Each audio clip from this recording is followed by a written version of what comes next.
तो जैसा कि हमने लास्ट एपिसोड के अंदर देखा था, सी चैन जो होता है वो अपनी ही टीम का जो बंदा होता है उसकी तरफ देखने लगता है और अपने मन में सोचता है कि यहाँ पर इस बंदे ने सभी लोगों को अपनी जो रैंक थी वो ई बताई थी, लेकिन यहाँ पर इसकी जो मैं रैंक है वो नहीं देख पा रहा हूँ। जिसका मतलब है कि साफ है कि ये कम से कम बी रैंक या फिर उससे ऊपर लेवल पर होना चाहिए, जिसका मतलब है कि ये मेरी ही तरह अपनी पावर को छुपा रहा है। और अब सी चैन की इतना सोचते के साथ ही हम हीमू को देखते हैं जो कि एक कोने से होते हुए आगे बढ़ रही होती है और बोलती है कि लो फाइनली हम लोग जो वो पहुंच गए। और अब इतना बोलते के साथ ही वे लोग एक बड़ी सी जगह पर आ जाते हैं। और अब उस बड़ी सी जगह पर आने के बाद में जो हीमू और जो उसके टीममेट होते हैं वो बोलते हैं जरा देखो तो यहाँ पर कितना बड़ा स्पेस है वो मौजूद है। और अब उसके इतना बोलते के साथ ही जो लियो होता है वो भी उस जगह को देखने लगता है और उसे वहाँ पर कुछ अजीब सा भी महसूस होता है। और तभी हम हीमू के एक और टीम मेंबर को देखते हैं जो कि थोड़ा आगे जो है वो बढ़ने लगता है और थोड़ा आगे बढ़ते हुए बोलता है कि यहाँ पर तो बहुत ही ज़्यादा शांति है, क्या सच में यहाँ पर ओवरलोड जो है वो हो सकता है। और उस बंदे के इतना बोलते के साथ ही अचानक से हम देखते हैं कि एक लाइटिंग जो होती है उस बंदे की तरफ आने लगती है। और इससे पहले कि वो बंदा जो है वो कुछ भी समझ पाता, सीधे वो लाइटिंग उससे टकरा जाती है, जिसके कारण वो बंदा भी दर्द के मारे जोर जोर से चिल्लाने लगता है। और अगले ही पल हम देखते हैं कि वो बंदा जो होता है वो बेहोश होकर वहीं ज़मीन पर गिर जाता है। और इससे पहले कि कोई भी कुछ समझ पाता, अचानक से हम देखते हैं कि और भी बहुत सारे अटैक जो होते हैं वो सीधे उन लोगों की तरफ जो है वो आने लगते हैं। जो देखकर हीमू का एक और साथी जो होता है वो बोलता है कि डैमेज जरा देखो तो ये सभी के सभी चार्ज अटैक जो है वो सीधे हमारी तरफ ही आ रही है। और अब इतना बोलते के साथ ही हीमू और जो वो हीमू के साथ वाला बंदा होता है वो दोनों एक साथ में मिलकर जो वे लाइटिंग अटैक होते हैं उन्हें रोकने की कोशिश है वो करने लगते हैं। और तभी हम देखते हैं कि सामने अचानक से एक मोस्टर आ जाता है जो कि इन अटैकों को कर रहा था। और अब उस मोस्टर को देखने के बाद में जो हीमू होती है वो बोलती है कि ओ तो क्या यही इस डंजन का ओवरलोड है।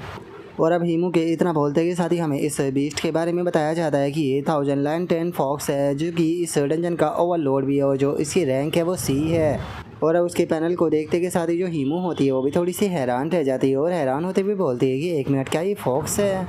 और अब इस चीज़ को देखने के बाद में जो सी चैन होता है वो अपने मन में सोचता है कि यहाँ पर ईओ अटैक और क्राउड कंट्रोल दोनों ही है। मुझे लगता है कि ये सिचुएशन जो है वो थोड़ी डिसेंट है लियो की ट्रेनिंग के लिए, इसीलिए लियो को यहाँ पर ट्रेनिंग के लिए भेजना चाहिए। और अब सी चैन के इतना बोलते के साथ ही अचानक से जो वो फॉक्स होती है वो और भी कई सारे अटैक जो होते हैं वो सीधे उनकी तरफ जो है वो कर देती है, जिसके कारण अब जैसे ही वो अटैक आकर वहाँ पर टकराते हैं तो बहुत ज़्यादा धमाके जो होते हैं वो होने लगते हैं। और हम देखते हैं कि इस बार अटैक के जो इम्पैक्ट होते हैं उन्हें हीमू भी नहीं संभाल पाती, जिसके कारण जो हीमू होती है वो अचानक से काफ़ी पीछे जाकर गिरती है। और तभी एक अटैक जो होता है वो सीधे जो हीमू होती है उसकी तरफ आने लगता है।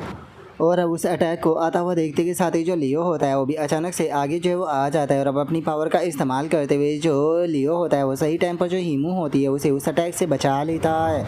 लेकिन तभी हम वहाँ पर एक और अटैक जो होता है उसे देखते हैं जो कि अचानक से अपनी जो डायरेक्शन होती है उसे चेंज कर देता है। और अपनी डायरेक्शन को चेंज करने के बाद में वो अटैक सीधे लियो की तरफ जो है वो आने लगता है और अचानक से वो अटैक आकर लियो पर टकराता है, जिसके कारण बहुत पावरफुल धमाका होता है। लेकिन हम देखते हैं कि जो सी चैन होता है उसने वहाँ पर अपनी जो भी स्टेमिंग की स्किल होती है उसका इस्तेमाल करते हुए जो लियो होता है उसे बचा लिया होता है, जिसके कारण अब जो लियो होता है वो वापस से सी चैन के पास में टेलीपोर्ट हो जाता है।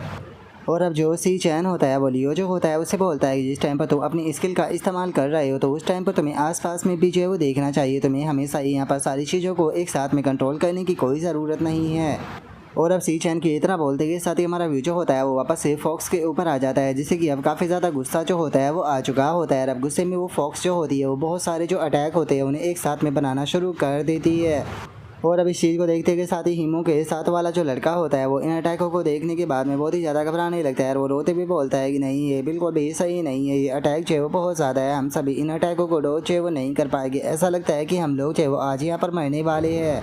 और उसके इतना बोलते के साथ ही हमारा व्यू जो होता है वो उसी बंदे के ऊपर आ जाता है जो कि अभी तक वहाँ पर अपनी जो पावर थी उसे छुपा रहा था। और वो अपनी लाइटिंग असिस्टेंट की फ्लैश स्टेप का इस्तेमाल करते हुए अचानक से जो वो फॉक्स होती है उसके पास में जो है वो आ जाता है। और इससे पहले कि जो वो फॉक्स है उसे वहाँ पर कुछ भी जो है वो पता चल पाता, अचानक से ही हम देखते हैं कि वो बंदा जो होता है वो सीधे जो वो फॉक्स होती है उसके पेट में अपना जो अटैक होता है वो कर देता है, जिसे देखते के साथ ही जो सी चैन और जो हीमू होती है वो दोनों ही बहुत ज़्यादा हैरान रह जाती है।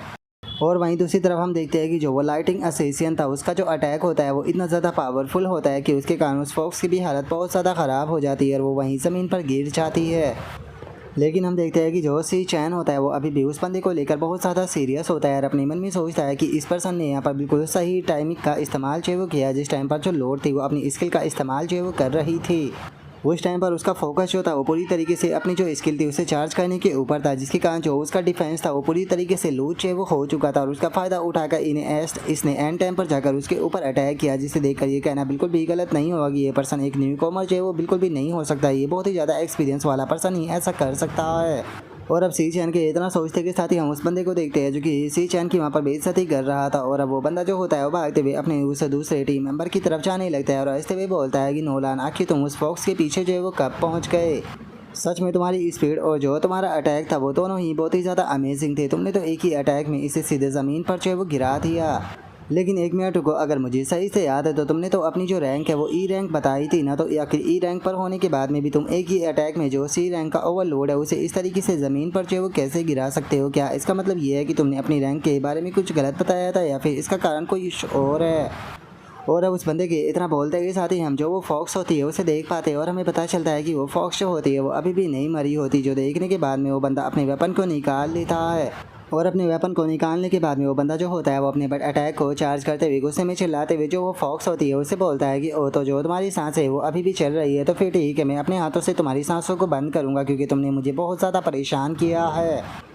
और इतना बोलकर वो बंदा अटैक करने ही वाला होता है, लेकिन तभी अचानक से हम देखते हैं कि दो ब्लेड जो होते हैं वो अचानक से उस बंदे की बॉडी के आर पार हो जाते हैं, जिसे देखने के बाद में सी चैन, हीमू और जो उसके टीम मेंबर होते हैं वो भी इस चीज़ को देखकर हैरान रह जाते हैं। और अब हमें पता चलता है कि ये अटैक जो होता है वो असल में उस लाइटिंग असिसियन ने किया होता है, जिसने कि अपने दोनों हाथों से दो क्लॉक जो होते हैं वो निकाले हुए होते हैं बिल्कुल वुल्वरिन की तरह। और अब वो बंदा जो होता है वो उस लाइटिंग असिसियन को अपने ऊपर अटैक करता हुआ देखकर उसे बोलता है कि तुम ये क्या कर रहे हो? जो सुनते के साथ ही वो लाइटिंग असिस्टेंट जो होता है वो मुस्कुराते हुए उस बंदे से बोलता है कि अरे तुम्हें आखिर इतनी जल्दबाजी किस चीज़ की है? मैं तुम सभी लोगों का यहाँ पर अच्छे से हिसाब करूँगा। और उसके इतना बोलते के साथ ही उनका एक साथी वहाँ से भागने लगता है। वहाँ से भागते हुए बोलता है कि जल्दी से यहाँ से भागो और अपनी जान बचाओ। और इतना बोलकर वो बंदा जो होता है वो भागते हुए उसी हॉल की तरफ जाने लगता है जिसकी अंदर से वे यहाँ पर आए थे। और वो बोलता है कि मुझे अपने घर जाना है। और इतना बोलकर वो बंदा वहाँ से जा ही रहा होता है, तभी वो लाइटिंग असिस्टेंट अपने अटैक को बनाते हुए बोलता है कि ओ क्या तुम इतनी जल्दी यहाँ से भाग रहे हो? तुम में से यहाँ पर कोई भी नहीं भाग पाएगा। और इतना बोलकर वो फॉक्स का जो वो थंडर अटैक होता है उसे सीधे उस बंदे की तरफ जो है वो शूट कर देता है। और हम देखते हैं कि वो अटैक जो होता है वो सीधे आकर वहाँ से भागने वाला वो जो दरवाज़ा होता है उसके ऊपर आकर टकराता है, जिसके कारण हम देखते हैं कि वो पूरा दरवाज़ा जो होता है वो टूट कर स्टोनों से भर जाता है। और अब इस चीज़ को देखने के बाद में जो सी चैन होता है वो भी उस लाइटिंग असिस्टेंट की तरफ देखने लगता है और उसकी तरफ देखते हुए अपने मन में सोचता है कि वो तो क्या यही कारण था कि तुमने अपनी जो रैंक थी उसे अभी तक छुपा कर रखा हुआ था। और अब सी चैन के इतना सोचते के साथ ही जो हीमू होती है वो चिल्लाते हुए जो वो लाइटिंग असिस्टेंट होता है उससे बोलती है कि नोलाना कि तुम ये क्या कर रहे हो और तुम असल में हो कौन? और अब हीमू के इतना बोलते के साथ ही वो लाइटिंग असिस्टेंट जो होता है वो हंसने लगता है, हंसते हुए बोलता है कि बस यही चेहरा, ऐसा ही तो चेहरा मुझे चाहिए था। मैं सच बताऊँ तो ऐसी पल को देखने के लिए मैं अभी तक जिंदा था। तो चलो अब हमारे यहाँ पर जो आज की हंटिंग है उसे फाइनली शुरू जो है वो करते हैं। और अब इस बंदे की इतना बोलते के साथ ही हम यहाँ पर इसकी जो रैंक होती है उसे देख पाते हैं और हमें पता चलता है कि इस बंदे की रैंक जो होती है वो ए होती है। और अब यहीं पर ही जो हमारा आज का एपिसोड है वो भी कंप्लीट जो है वो हो जाता है। तो नेक्स्ट एपिसोड के अंदर देखिए कि आगे क्या होता है। अगर आप लोगों को वीडियो अच्छी लगी हो तो लाइक करना, चैनल को सब्सक्राइब करना। मैं मिलता हूँ आप लोगों से नेक्स्ट एपिसोड के अंदर, तब तक के लिए बाय बाय गाइस।